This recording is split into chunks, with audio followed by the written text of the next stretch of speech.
And I do believe that we have rotten politics, and I'm not using that as an exaggeration. Hey everyone and welcome. In this video we're going to be having a look at NATO. Now, as you're probably aware, I don't like NATO. I think its mission of peace is completely disregarded with its actions, and it comes as Zelensky in the Ukraine has claimed that Russia has used phosphorus bombs and is immediately been decried as a war crime. Now, I don't know whether phosphorus bombs are being used. It's very difficult to tell from what information is coming out of that region because both sides, let's be honest, are using propaganda and false flags all over the place, and it's being revealed over and over and over again. So you can't believe a word that's coming out of there, and you can't believe, in my honest opinion, a word that's coming out of our globalist NATO member governments either. Now, because of the NATO screaming that using phosphorus is a war crime and bombing civilian areas is a war crime, I thought we'd have a look at the NATO themselves. And believe me,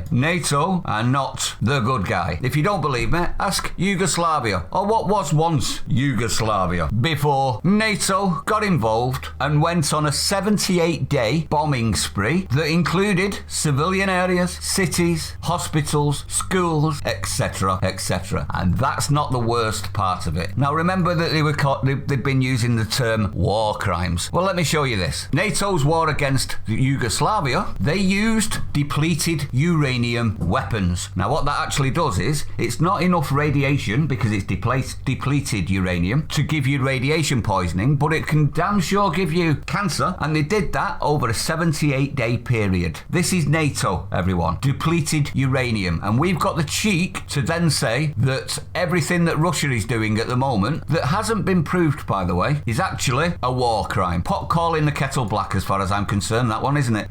Bearing in mind, everyone, as well, NATO did the actions in Yugoslavia without asking the UN Security Council first, which is supposed to be a prerequisite for any action taken by NATO. So completely unauthorized action. Were they war criminals? Yeah, exactly. The controversy surrounding depleted uranium weapons. This is the interesting part. While depleted uranium weapons are a poisonous heavy metal and can have negative effects on the human health, studies have suggested that significant exposure to depleted uranium can lead to impairment or cancer of the kidneys and lungs. However, these are not entirely conclusive, and the UN suggests that there is not enough evidence to declare depleted uranium a health hazard. However, the government of the United States have nonetheless created an official policy of only using such weapons against armoured targets and avoiding their usage in civilian areas. Oh really? Now, they reckon that approximately 30,000 people extra in what was once Yugoslavia get cancer each year now. They actually dropped 15 tons of depleted uranium on what was Yugoslavia, and then